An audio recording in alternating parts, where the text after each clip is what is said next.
Dave, I'm at the Riverside Cemetery in Appleton, Wisconsin.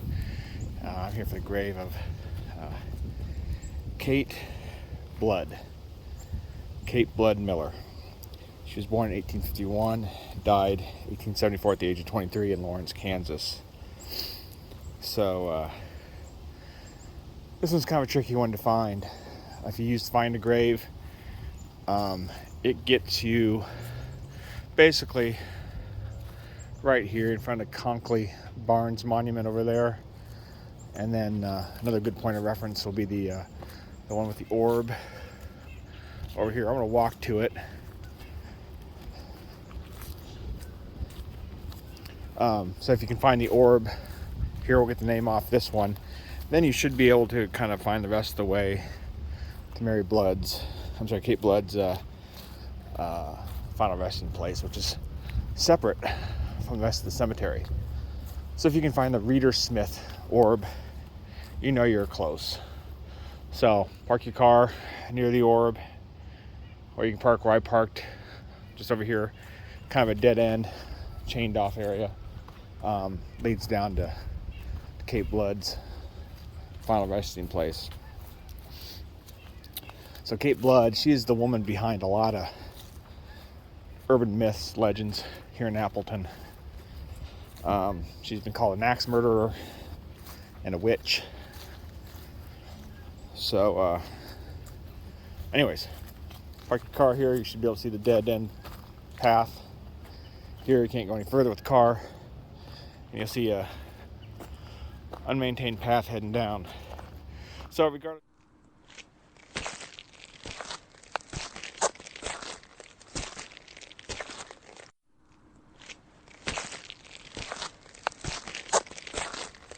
So there's her grave down at the bottom of the hill, and we'll go down there in a second.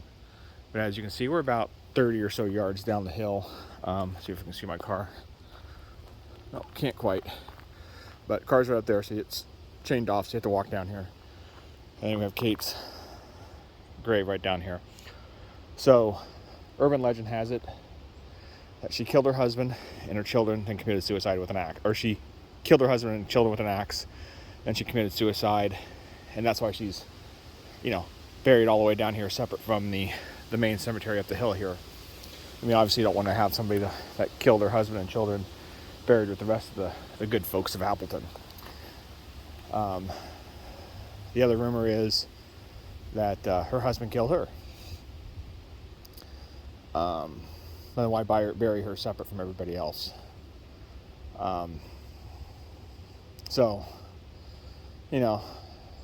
The maiden name of Blood being buried separately obviously creates a lot of superstition and mystery, and I guess that's how the urban legends got started, just because she is buried so separately.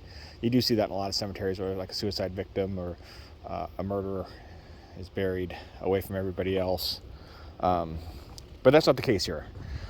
The real story behind Kate Blood is at 23 she contracted tuberculosis.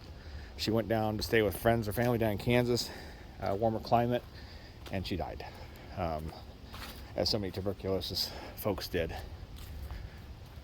And then she was brought back here and buried. I don't know why she was buried separate from everybody else. No idea. But she is. So, again, that creates the urban legend, the mystery. There's a little grave over here. We'll check this out first here. Arthur Othier. Quite sure why they're buried down here separately. I guess you don't want to be forgotten. That's a good way to be buried by something like this.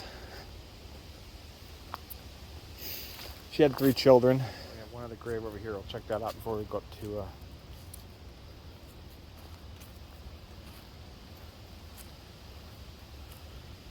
Carn Cross.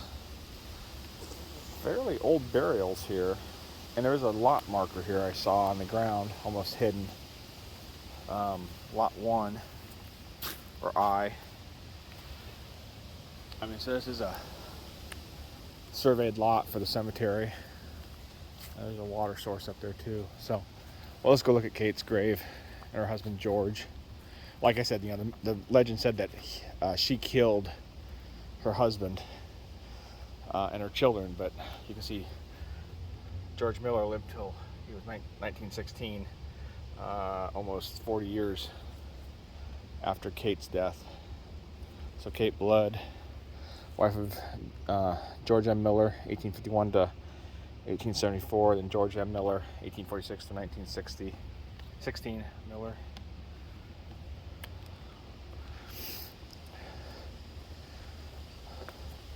Looks like Mary Morton Hutchinson, obviously a second wife of George Miller, Kate's husband, 1855 to 1933.